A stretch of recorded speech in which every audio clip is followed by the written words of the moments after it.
成功大金持ちになるのに重要なことは何だと思いますか？僕は継続することだと思います。継続するのが大事であるは一義的に大事ではあるのですが、それは2番目に大事なことです。一番大事なことは、あの、継続をすることによってうまくいくものを見つけ出す能力です。小一の息子がひたすらマイクラだけで他のゲームを全くしません。ほっといても大丈夫でしょうか？ちなみにマイクラは PC で英語設定してます。英語設定の PC でマイクラをきちんとやってるんだったら全然問題ないと思いますよ。それが興味がある時期は。子供ってなんかこれ大好きっていう時に、めちゃめちゃ長い時間をかけて集中するっていうのがあるんですけど、で、子供の頃に集中する癖をつけといた子の方が、割と成功する確率高いんですよね。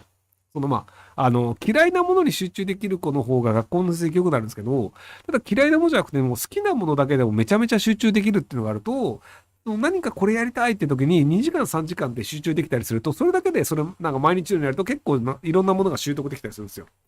なんで、その小学生ってその集中力があんまりないので、小学校でも1時間と言われるのが40分授業とかだったと思うんですけど、で、大学とか行くと、1授業90分とかになるじゃないですか。でそういう感じで、集中力っていうのは子供のうちは持てないんですけど、ただそのマイクラで集中できるというのであれば、若いうちから集中力が、鍛えられるってことになるので、全然問題ないんじゃないかなと思いますけど。若いうちに勉強する上で汎用性のある内容と特定分野の内容、どちらに軸足を置くべきでしょうか？自分が面白いと思う方です。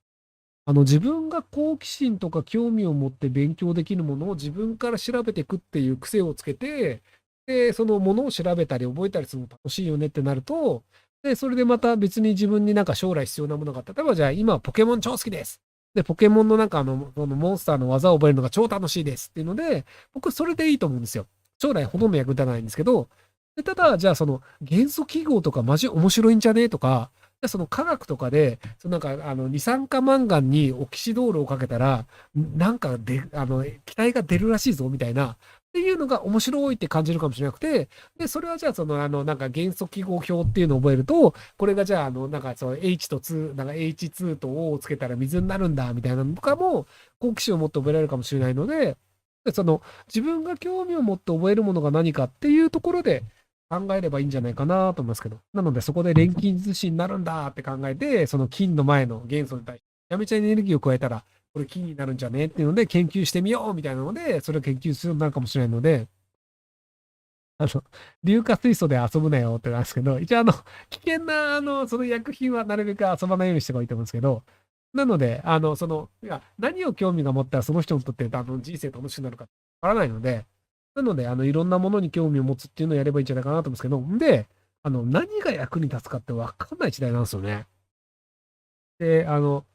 最近でいくと、異世界ひろゆき漫画があるんですけど、で、ひろゆき発言録みたいなやつを保存して、で、それをその異世界ひろゆき漫画の原作をしてらっしゃる方がいるんですよ。なので、確かに僕こういうこと言ってたわ、みたいなのがあるんですけど、っていうので、割ともともと理系の大学院かなんか行ってた方っぽいんですけど、なので、情報を調べて資料にしといて、必要な時にそれを出すっていう。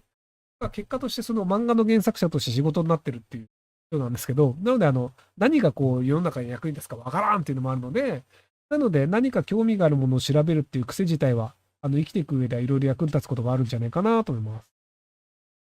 大手の通信キャリアに勤めている年収700万の29歳です。僕の目標は40歳までに年収2000万を超えることです。うちの会社だと本部長くらいにならないともらえないので無理です。Google か戦略コンサルか総合商社に中途入社するか予備試験を受けて弁護士になるのでどれで達成しようかと、どれで達成しようと、覆しますが、他に雇われで達成する方法ありますか？雇われで達成しようとするのが多分間違いだと思うんですよね。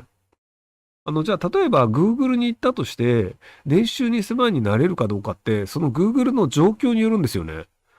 で、一時期そのエンジニア競争で、割とそのエンジニアの給料高くしないと日本人のエンジニア来ないよねってなってたんですけど、Facebook とかがもうリストラしまくってて、日本 Google ジャパンも確かリストラしてるんじゃないかな。なので、その40歳までにだとすると、多分30代のうち年収2000万っていうのは、Google でも結構厳しいと思うんですよね。で、要するになんていう、なんでこの話をしてるかっていうと、その40歳までに年収2000万を立てたいっていう目標を他人に任せてるというのが僕間違いだと思うんですよ。要は戦略コンサルの偉い人とか人事の人に、お前すごいな、じゃあ年収2000万やるよ。まあ Google でもいいですけど、っていう、その他人に、そのなんか、その首根っこを掴まれた状態で、そのお願いしますよ、2000万にしてくださいよっていうのをやらなきゃいけないっていうのが、その人生でせっかく目標を立ててやってきて、で、優秀だと思うんですよね。29歳で年収700万なので。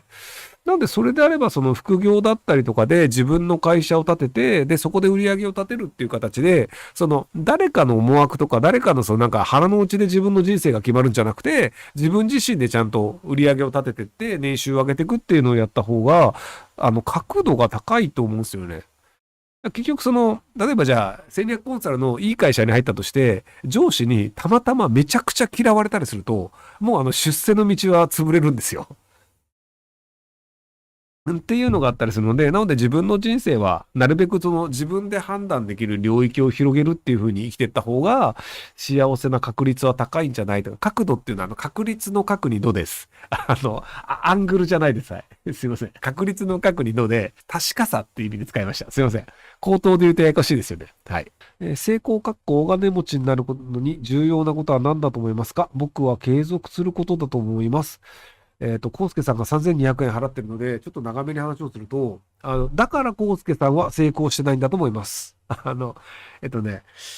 継続するのが大事であるは、一義的に大事ではあるのですが、それは2番目に大事なことです。要は一番大事なことは、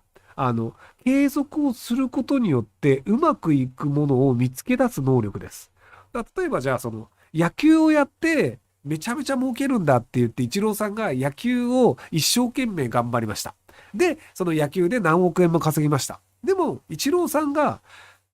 ペタンコをやっていたとしたら、一生懸命ペタンコを練習したとしても、お金持ちにはなれないんですよ。なので、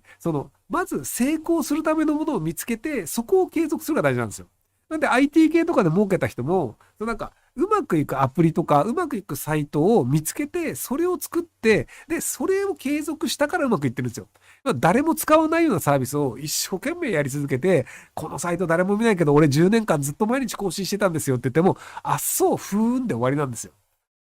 なので、継続するというのはあくまで、その成功するためのキーを見つけた人がやるべきことで、もちろん成功するキーを見つけたとしても、継続をしないとうまくいかないですけど、なので、どっちが大事かっていうと、成功するものを見つけるが一番大事で、成功するのを見つけて、さらに継続できるとうまくいくよね、なんですけど、成功するものを見つけた後に、継続する人を捕まえてきて、そいつにやらせるっていう技があるんですよ。なので僕、その会社の経営者を結構やってるんですけど、努力はしないんですよ。で、じゃあ2チャンネルっていうサイトをやってましたっていう時も、じゃあメンテナンスとか削除とかはもう削除人さんに任せてましたみたいなので、で、じゃあ2チャンネルの後にニコニコ動画っていうのやりましたって時も、人は動画を見るよね。じゃあ一生懸命自分で動画を作ろうとかじゃなくて、もう動画プラットフォームを作って、動画を上げてくれる人がみんな喜んであげるような状況を作れば、みんなが楽しんで動画を上げてくれるじゃないかと。なので動画を僕が頑張って継続的に作るんじゃなくて、その動画を作りたいと思ってる人が動画を上げて、で、その動画が人に見られてコメントされて、あ、見られて楽しいってなれるような環境を作ればいいだけで、動画を作ることは僕にとっては大事ではないよねっていう形で、継続は僕は一切やらなくても大丈夫なんですよ。っていうのなので、その継続というのはサブスキルであって、一番大事なのは継続をすることよりも、うまくいくものを見つけるっていう方が大事なんじゃないかなと思います。というわけで、ちょっと長めの説明をしてみましたけど、なので、うまくいくものを見つけるっていうのと、うまくいっている波に乗るが大事なんですよね。要は、好きなことをやるのか、うまくいきそうなものをやるのかで、じゃあ、編み物が大好きですっていう人が、すごい編み物で頑張って、編み物で月収100万円になりたいと思うんですよって言っても、相当頑張っても難しいと思うんですよ。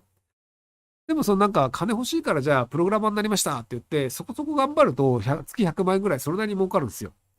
なので目標が金を儲けるとかであれば、自分が好きとか自分がなんかこういうのをやりたいとかっていうのではなく、世間の需要は何なのかっていう、世間の需要に合わせて割と物事を考えた方がいいんじゃないかなと思います。